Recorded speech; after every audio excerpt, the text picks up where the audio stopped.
Is it going? Hey everybody, just figured I'd send a quick check.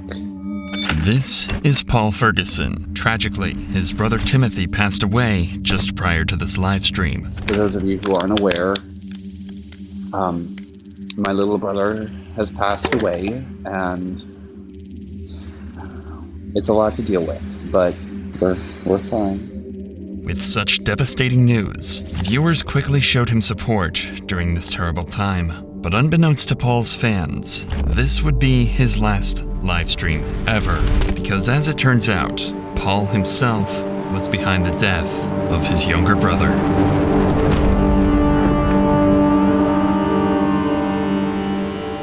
On the 6th of July 2022 at 6:37 p.m., police were called to assist with a medical emergency just outside of Grand Rapids in Michigan. The caller, Shonda Vander Ark, mother of Paul and Timothy, had told paramedics that Timothy wasn't breathing. Just 7 minutes after arriving on the scene, Timothy was pronounced dead. Officers had never seen anything like it. Timothy was malnourished, bruised, and hypothermic. There were bones protruding from his skin, and despite being 5'8", he weighed just 69 pounds. Most concerning was where they actually found Timothy. He was lying in a small closet that reeked of urine and feces. Inside was a blue tarp and an Amazon box, and just outside were a pair of ankle shackles. There were also multiple cameras around the room and an alarm on the door he was found in.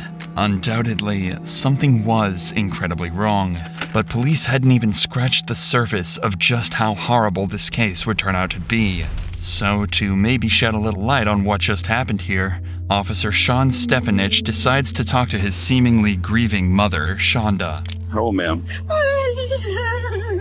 I'm Officer Stefanich. Right now we got some people coming over to talk to you, okay? He's been wearing really loose clothes the last couple of weeks. He's really skinny. He's really skinny, and I didn't notice till this morning because he wouldn't, I asked him if he's okay, and he would not answer me. He's 15, he's been... He has autism? Yeah. Like a high-functioning? Yeah. I had no clue how bad he was. Oh my God. He did this back in... my husband's stroke was January 3rd. Mm-hmm. So he did this back in, second week of January for almost 3 weeks. And then he ate something last night. I can't remember what it was now, I'm sorry. It's okay. This is where police realized that Shonda's emotions might all be an act. And as they would uncover more evidence in the house and talk to her son Paul, these claims would slowly fall apart.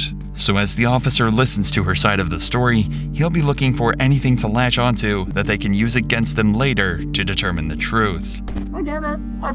I had no idea. I would have taken him in or something. Like you said, the last time you saw him was 5:30 this morning? Yeah. Did he say anything? He had fallen out of bed. At 5:30? Yeah. You sure it wasn't earlier? I mean, it's possible. I thought it was 5:30, but I wasn't super awake. I heard a thump, and I came down, and he's kind of laying on his side, kind of like, what the heck? And I reached out. I'm sorry. That's all right. Sorry. Oh my God. Timothy was pronounced dead at 6:44 a.m. that morning, just an hour after Shonda claims she last talked to him.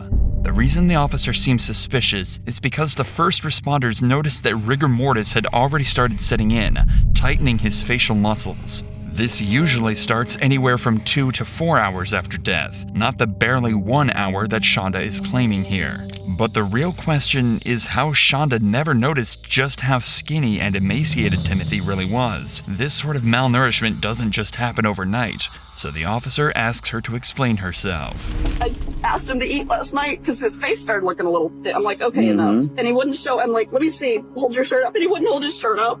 He wouldn't do anything. Did he get real skinny last time too? Yes. The only reason I know is because my 7-year-old walked in on him accidentally when he was in the shower downstairs. And then my 7-year-old comes up and he's like, Mama, Timothy's really skinny. I was like, oh. Was that this time or last time? That was last time. And I told him he was either going to start eating multiple times a day, or I was taking him to the hospital, and he didn't want to go to the hospital, so he ended up eating on his own. Yes. And then, so this last time, was it because your husband wasn't home? But he hasn't been home since January 3rd. He actually mentioned he was hungry the day his dad and stepmom called to tell us they were divorced and moving to Florida last week. Shonda is essentially saying that Timothy wasn't eating because of a, quote, hunger strike, campaigning against family problems. Back in January, Adam Vander Ark, Shonda's husband, had a stroke and had to move out due to issues accessing their home. Apparently, this caused Timothy to stop eating for 3 weeks, and he only started again after threats of being taken to the hospital. But for the last 2 weeks, he'd stopped eating again, allegedly this time due to his biological father divorcing his wife and moving away to Florida. Each of these events did indeed happen, but as it would turn out, they had nothing to do with Timothy's hunger at all. Police handed over the case to detectives, who obtained a search warrant and began to collect evidence throughout the house. That's when they found leg shackles in a drawer, 4 webcams scattered strategically placed around a basement, zip ties in the bathroom, a half-empty bottle of Extreme Regret Carolina Reaper hot sauce, and locks on every single fridge, freezer, and pantry in the house. This painted a picture of a helpless boy forced to live inhumanely among his own dirt and filth, watched every second of the day, and brutally tortured until the very end. The next day, an autopsy was conducted on Timothy's body, finding even more strange and worrying things. He had extremely sunken eyes, slightly blue-tinted skin, and there were many signs of dehydration as well. His cause of death was determined to be dehydration and extreme emaciation due to starvation, with hypothermia playing a role too. With all of this information and evidence gathered, the police knew something foul had to be at play. They just weren't sure what. Starvation in a house filled with food, hypothermia in the middle of an American summer, alongside hot sauce and handcuffs. It had to all come together somehow. So the day after Timothy's death at 3:57 p.m., they bring in Paul, Shonda's 20-year-old son, for interrogation to try and uncover what all this could possibly mean and how exactly he was involved. What Paul doesn't know is that they've already collected a mountain of evidence. Detective Ryan Piesk is going to use a 5-step program to slowly extract the truth from Paul, starting by getting on his good side and ending by tearing into him and making him feel so guilty he'll have no choice but to confess to everything. I don't want to talk anything specific about the case just yet. Since the police showed up at your house, they brought you down here.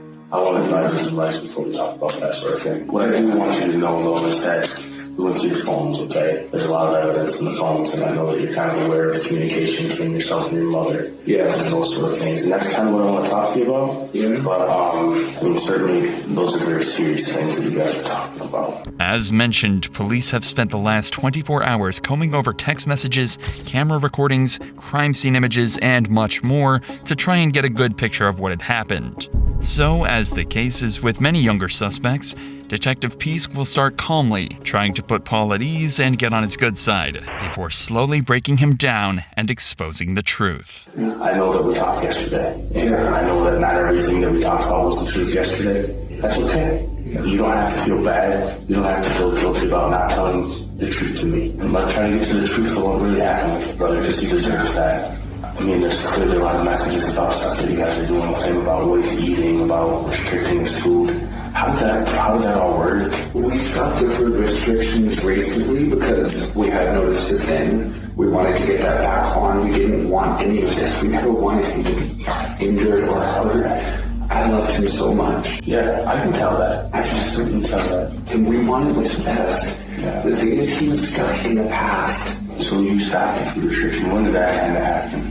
2 weeks, approximately. We were hoping that we could get enough where it would be safe, and then we could continue to add it back to where we wouldn't have to worry, and we could. What were the restrictions? We made sure that it was still something that gave him enough calories and everything. It was rice or bread, and like I said last week, he got pizza. Throughout the thousands of texts detectives have between Paul and Shonda, there's a huge amount of talk about food restrictions. It doesn't take much to realize that this was why Timothy was thin as he was. Piesk will focus more on this later. What's more interesting, though, is how Paul justified this.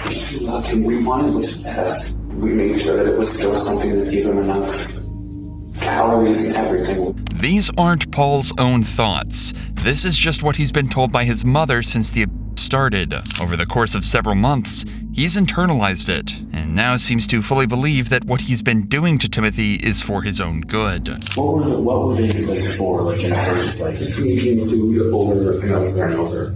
We tried everything. We were nice. We tried different consequences, but I couldn't never listen. What were some of the other types of consequences? We did take away his devices. That was also because he wouldn't stay on his school sites and would just go and try and play games or watch YouTube. He should have been held back so much, but he passed all of his final exams. And so I don't think it was my stepmother. My stepmother was amazing, but I believe it was my father's too. Okay. But my dad's controllish, freaky nature was just, he didn't want her having any contact and screwing all of his control out. Okay. Note how the only consequence that Paul mentions here is the fact that they take away his phone occasionally, something fairly innocuous. It's also worth mentioning just how quickly he tries to put Timothy and his father down in exactly the same way his mother was known to do. But as Paul continues talking, it becomes clear exactly how much of a problem this has actually become, and that he might have actually been strongly manipulated by her to do all of this. There was a thing back in Oklahoma where I had problems with emotional release. I was so terrified of him that I didn't ever want to release any of the negative emotions I ever had around him. There were times where I wanted to say no, but I was so terrified that I just couldn't. Here, I can release my anger, and I do it in the right ways. I never do it in any way that I'm not supposed to. She had her tubes undone for Gabriel. He was a blessing to this world. Yeah. You're not doing that. Certainly. He's a blessing. Of course. She loves him so much. Before having her third son, Gabriel, Shonda had a procedure to restore her fertility. To her, having Gabriel was a miracle because she didn't know if this would work. That's likely why no evidence was ever found of her harming Gabriel, because he was by far and away her favorite child. That does, however, provide a harrowing reason for why she might have abused Timothy so much. He was her problem child, and she didn't like the fact he had so many mental health conditions, so she wanted to take her anger out on and deal with the problem directly. Will there be any sort of consequence for your mom if you slipped up with her attitude like her? How would that work? There were times when I would cop an attitude that was unnecessary, and she would have me get off devices for maybe 15 minutes, because usually that was what it was revolved around, because I'll be honest, I have an addiction to my devices. Okay. I never had very much of that back in Oklahoma. Yeah. My dad was strict. He didn't even give me a phone. My sister and my stepsister had phones before I did. So now you're in work, and then we talked yesterday about how you're paying bills. Yeah, and I'm like, my father, she doesn't force me to give her half of my paycheck. He forced that on me. And I was working basically minimum wage at both. Yeah, that's tough. And the thing is that my mother can't even face my father right now. She doesn't want to call him, because the one thing that she and I both know is that he's going to hurl every ounce of blame that he can at her.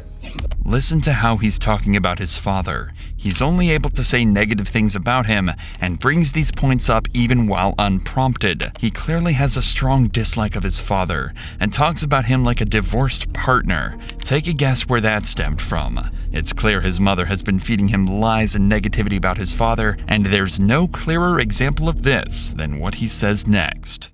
I moved here into Michigan, I think, on the 30th. Okay. Because for the time after I had moved out of my parents' house, I stayed with my Uncle Dave now, and who both had actually been tricked by my father to also believe that my mother was bad. Nobody was tricked. Shonda simply was a bad person. The police report contains countless witness testimonies from family friends and teachers who knew something was wrong and believed Shonda to be a bad parent. This wasn't an uncommon opinion. One of Timothy's teachers even told the cops that all the teachers knew he wasn't cared for at home and that he lived through hell most of his life. But to save face, Shonda would make up lies to tell Paul that made her seem perfect and kept his respect, at the cost of making his father seem downright evil. That's what makes this case so controversial. Paul was almost certainly not in control for the majority of this, and he was definitely manipulated by his mother to some extent. But he still went through with everything, and that's what a jury would end up focusing on. I saw on your phone that you had sent a couple of pictures to your mom. Yes. Pretty skinny, and you said, hey, he's nothing but skin. But Yeah, I was very concerned. It just... yeah, what do you think that maybe would have been a good time to take him to the doctor, or? Yeah, honestly, that probably would have been one too. I don't know. And then you sent a picture of his legs that were just basically gone, right? Yeah, the ones that can't stand, or something along the lines. Yeah, but the thing is, yesterday and I think the day before, he could walk. Yeah. He might need a little support every so often, like he put his hand against the wall or grabbed the rail of the stairs. But after a couple of seconds, he'd let go and be fine. Okay. It was never anything major. When was the last time he was really talking to you, able to have a conversation, or at least try to have a conversation? Last time he actually talked was 3 days ago, but the day before, or the day after that, the day before yesterday, he could talk. He talked a small amount in the morning, but then he just sort of was making groans and moans. It must take an astonishing amount of delusion to believe that not being able to walk or speak isn't anything major. But in reality, that's not what they thought. They thought he was faking it entirely. In fact, on the day before Timothy died, Shonda told Paul to wave warm pizza rolls just in front of him and take them back if he tries to eat them. It all just seems as though they were messing with him to satisfy their own sadistic desires. What's the photograph in the back of his face, zoomed in on his face? He had been taking a bath, and I went in there to check on him at one point, and he was just kind of laying there. I'm like, bud, you okay? He didn't respond, but he was looking around, and he was breathing, I know that much. Yeah, but he wasn't talking at that time. No, and it started to concern me. I'm not sure if I texted Mama about it or not. Well, you sent a picture to her. Yeah, I probably should have said something about the ER at that point, though. Well, I'm sure it's not stupid. You have to think about it like this, right? She sees you grown up, and if she sees that, that's not all on you, right? You made it, from what I see, you made numerous attempts to say, we need to do something different about this. Yeah. We can't keep doing this thing. I know she's a big person. Yeah. Paul is beating himself up because he knows that he assisted in all of this. But notice how Pisk is still trying to reassure Paul and shift the blame away from him. Fortunately, this is about to pay off massively as he starts to talk more about the punishments that Timothy was put through. I think you have to think about this. Right now is not a time about blaming people, but it's a time to try to figure out when could we have changed things, what could we have done differently, how did we get to the point where we were at? Because, clearly where you guys got to, when you say you moved back, that wasn't a nice, enjoyable bath, though, right? That was a punishment bath. Right? That's a cold, ice cold bath. I did wash that. And How many times would you estimate that you guys gave cold baths as a punishment for not eating or whatever, for whatever reason? I think for punishments, I don't exactly know the number, but it wasn't a lot. Are we talking 5, 10, 20, every day, every other day? I mean, any idea? 5. Whose idea was to give him a cold bath as a punishment? It was my mother's. Yeah. I wasn't sure if it would be a punishment effective or not. Pisk actually knows exactly how often these baths occurred, because Paul and Shonda documented every single instance of this over text, and Timothy was subjected to them constantly. Even worse, they would last up to 9 hours at a time. And remember, Timothy weighed only 69 pounds. He barely had a drop of body fat on him, meaning that he would have felt the effects of the cold considerably more than the average person. This is why the autopsy turned up the evidence of hypothermia and ruled it as one of his main causes of death. You remember the first time you guys did it? Why? No, not exactly. What did you do on that day that you sent the photo that made you have to give him a cold bath? I think it was that he not only peed, but also pooped. And my mother wasn't too happy because it absolutely reeked. Yeah. We talk about that. I understand you into the house and get to all the messages. Yeah. Where did you sleep most of the nights? In that closet? As Pisk mentions, Timothy didn't sleep in a bed. He slept in a small, cramped closet that he couldn't even stand up in. And the punishment that Paul mentioned, well, that would have actually happened either way. Inside the basement where Timothy slept were multiple cameras and an alarm on the door. If he'd have gone to the bathroom instead, then he would have been punished for leaving his room. Timothy was completely trapped. We always wanted what's best for him. So you guys decided to move him into the closet. There's an alarm on the door. What's that for? When he would try and sneak, because if you notice, there was also one in the garage door. That was also because, there's some food in there that he would try and sneak. And it wasn't just that he was hungry at some point for those. It was that he wanted something sweet. Again, Pisk is being extremely nice and agreeing directly with what is said, trying to make him feel like what he's saying is still fine, so he incriminates himself even further. Restriction on food, he talked about bread. For how long was he eating just bread? A week or two. What was he eating before that? We do ramen, sandwiches, and I think at some points we actually give him like a meal. Why was it that he couldn't have meals? The whole thinking. Paul has no idea what to say. He's starting to realize just how cruel everything he did was, and the gravity of the situation has just hit him. He starved his little brother to death, and he can't even think of a reason why. Regardless of the circumstances or how much influence his mother had over him, he still did all of these horrifying things. And there's still even more to come. Tell me about the hot sauce. I know that was used as both a punishment and it was put on the bread. Was it always on the bread? Not always, no. But the thing is, it still hardly did anything for him. There would be times where it would do something for me because I'd accidentally rub my eye after I'd be on there. It was, ow. What dictates whether or not there's hot? What decides that? Whenever my mother told me to put hot sauce on it, I did. From what I know, there's a California Reaper is like 2,000 Scoville, or 2 million Scoville. What does that mean? It's the hot sauce, or the heat index, basically. Okay. That's pretty high? Very. Elijah's extreme regret hot sauce is reviewed as not being something you mess around with. It measures out to 800,000 Scoville heat units, just shy of what a fresh ghost pepper would be. Paul and Shonda would routinely feed this to Timothy as a punishment, as well as putting it on the only real food he would get in a day. Pisk also made sure to ask Paul what Scoville units were to make sure he knew exactly how bad what he was doing was. He confirmed that this was very, very hot, to the point of being painful. Yet, he still went through with what he did for weeks. So, how long have you guys been using hot sauce for? Almost a month, maybe. Okay. And was that only on bread, or was that on other stuff too? I think one time we put it in some rice, but after that I don't think we did that again. What was the use for bread? Because you're giving bread as the deal. What's the purpose of the hot sauce? I know it was punishment, but honestly I don't think it was that useful because, like I said, he had no feeling in his tongue. He totally bit a hole in it at one point and didn't even feel it. Was he eating this bread and hot sauce, or was he? Yeah. He was.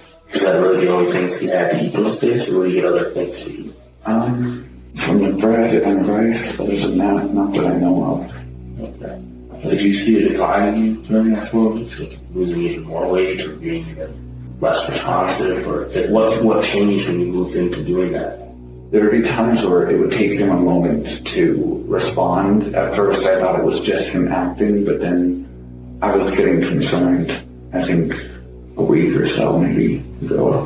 That his responses are delayed? Yeah. So hot sauce on bread. If you ever put hot sauce on bread, was it ever your own decision to put hot sauce on bread? No. Throughout this interrogation, Paul has been consistently using his mother as a scapegoat for everything he's done, that he was just following her orders. But at the same time, It's obvious that he knows his brother was suffering through all of this. Many people are familiar with the Stanford prison experiment. 24 male college students were split into either guards and prisoners, and for 2 weeks, they were supposed to simulate a prison. However, after just 6 days, the experiment had to be terminated due to extreme behavior. The guards quickly adapted to their position of power, and due to their role being enforced and validated by the event conductors, they began to abuse the prisoners to the point of emotional distress. That is to say, Paul was given the opportunity to be in control, and he took full advantage of it, abusing his position. At the same time though, Paul is an adult, and at any point, he could have decided to stop or alert somebody about all of this, but he never did. Pisk is also starting to realize this, so from here on out, he's going to slowly put on the pressure that'll eventually break Paul and make him fully realize the gravity of what he's done. So, I know that when we talked yesterday, in front of your mom, she was lying about some stuff, right?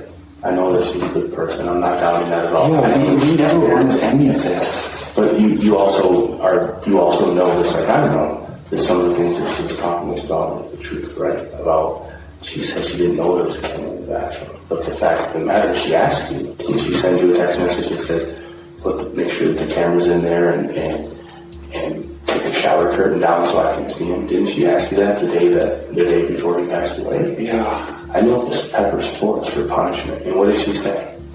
She said, I didn't know anything about that. Why do you think She doesn't want to appear like a bad person. She doesn't want to be the bad guy in this. We never wanted any of this. We want him to be healthy. I know that for a fact. I should have at least put my foot down on something. Right. But it's not that I'm afraid of her. I can't fear her because she's not the type to instill fear. I don't know if that's also what caused him to sometimes lie about things as well. Was that he still had this fear of Dad, and then he thought she would be the same. She's nothing like him. That much I know. But she knows that you shouldn't be using hot sauce as a punishment, right? She knows better than that. The pressure is already starting to cause Paul to resort to cathartic statements for him. Notice how as soon as Pisk says she was lying, he praises her and makes excuses for her, and then immediately puts his dad down, saying that she's nothing like him. He's scared, and he's trying to throw himself back into a world where he feels safe and comfortable. But that's not the world he lives in, and Pisk is about to expose that once and for all. So when you first talked to us, and you talked to the police, you said he was on his bunk bed, right? Yeah. But that's not the truth. No. Okay. He was in that closet that's right there by the bunk bed? Yeah. You told us that you heard him snoring. Was that a lie? Yeah. And did you come up with that on your own, or did somebody ask you and say that he was in the bed? I feel so guilty. Like I could have done something at any point in this. You think that your mother's telling you to do what's best for him, right? That's what you've been telling me. Yeah. And I know she wants what's best for all of us. So, I'm back to my question. Did somebody ask you to say that he was in the bunk bed? I came up with that on my own. Pisk notices him start to shut down under the pressure, so eases off just a little, trying to reassure him again that he's not in any trouble and that this isn't his fault. Pisk is almost there. He just needs to get a little more information out of him for the confession, and can't risk Paul shutting down now. So tell me what really happened in the morning then, because obviously what was told to us wasn't the truth. What really happened? I woke up and I had been grabbing my shoes. It basically all played out like we said. The whole morning thing was exact. He wasn't breathing in the closet. It was the closet though. We had to get him out of the closet to try and resuscitate. When you guys pull him out of the closet, does he have clothes at that point, or is he in a diaper, or what's that state? He had a shirt. I think we had put him in pants or sweatpants. I don't know, maybe some point in the night he took them off. I don't know about When you say we, you weren't there though when we went to bed, right? No. So how would you know if we put him in sweatpants? Do you see what I'm saying? Yeah. So do you know if he had pants on or not when we went to No, bed? honestly. But he didn't have them when we got him out. He had the diaper on, at least. So he has the diaper on. You're saying that he has his shirt on? What shirt did he have on? The very same sweatshirt that we found him in. Because obviously we didn't want him to get cold. Or I don't think Mama wanted him to get cold. Does he have pants on or no pants on? None, no. And when we get there, he has pants on? Yeah, she had me put them on. She asked you to put pants on? What Yeah. was that for? I don't know. Pisk is asking some very specific questions about when Timothy was found. What Paul doesn't know is that the cops have an audio recording from one of their cameras from the exact moment they found Timothy dead. Is he okay? It's cold. Yeah, I know it's cold, but he's not sick, so is he okay? Still not sick. I don't understand. I don't either. She was calling and we were Right.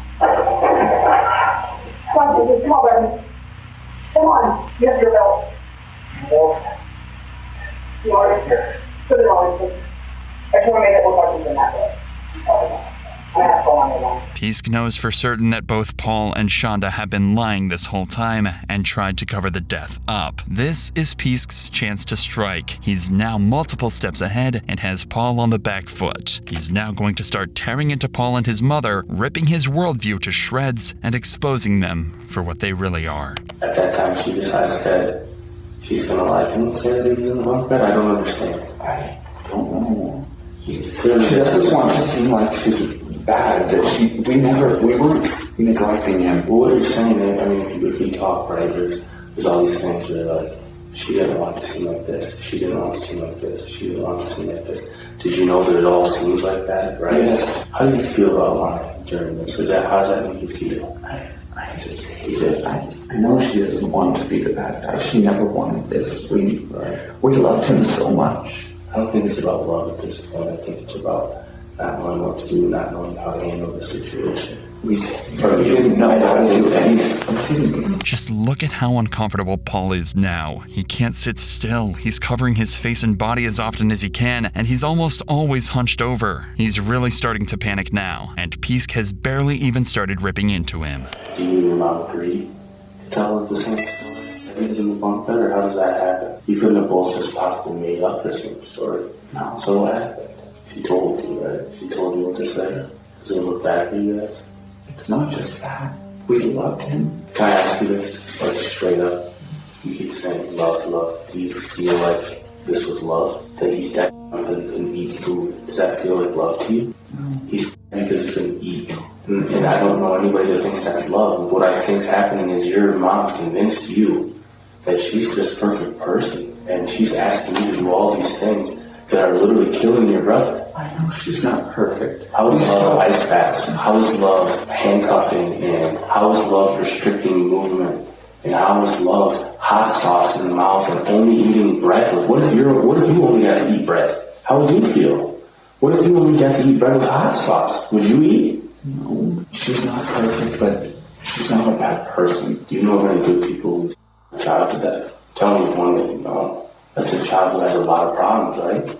That's not a child that's taking care of themselves. How is that a loving person? How is that a loving mother? You know what that sounds like to me? And honestly, the worst mother I've ever met in my entire life. That's what it sounds like to me. Well, maybe he's taking food because he wants to live.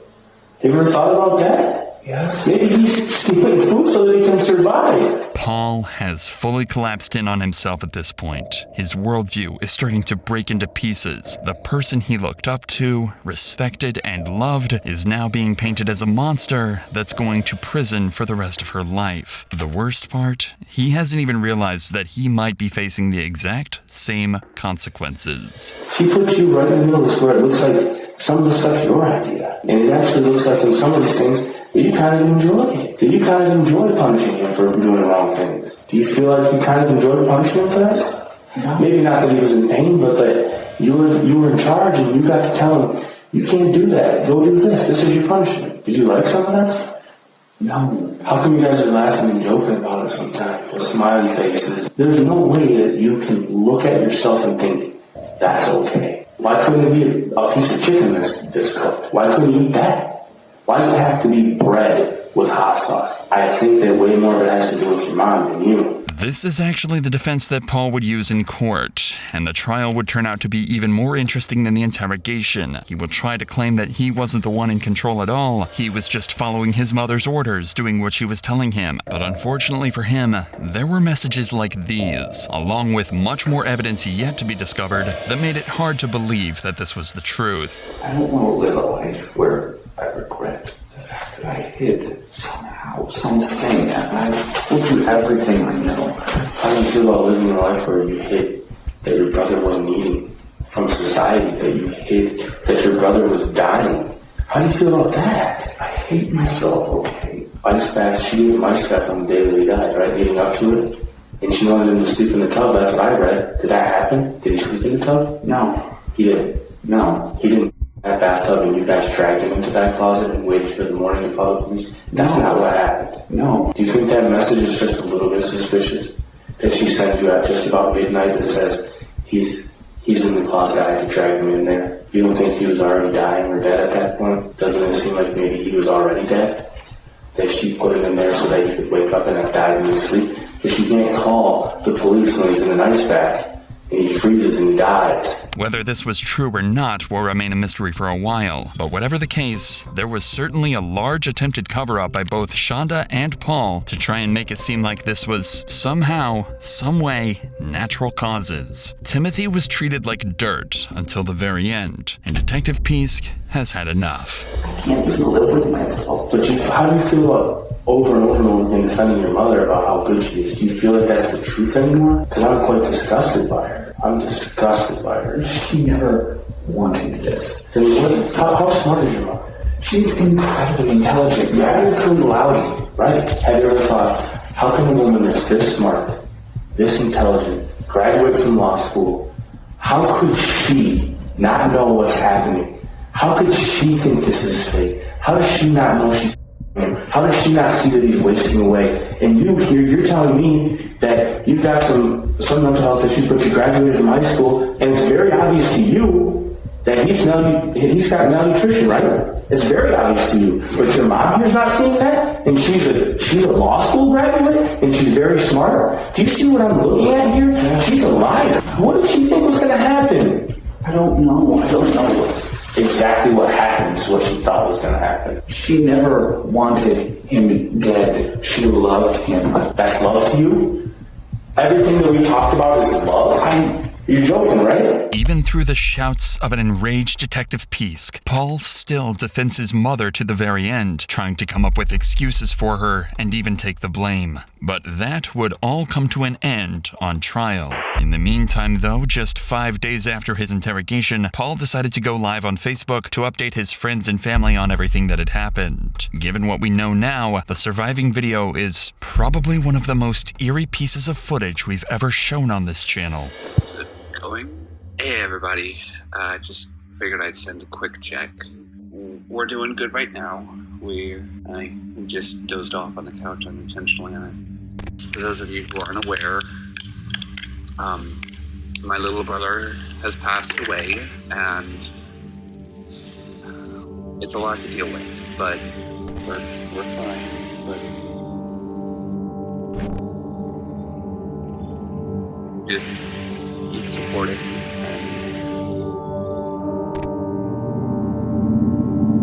I guess I don't quite have much to say right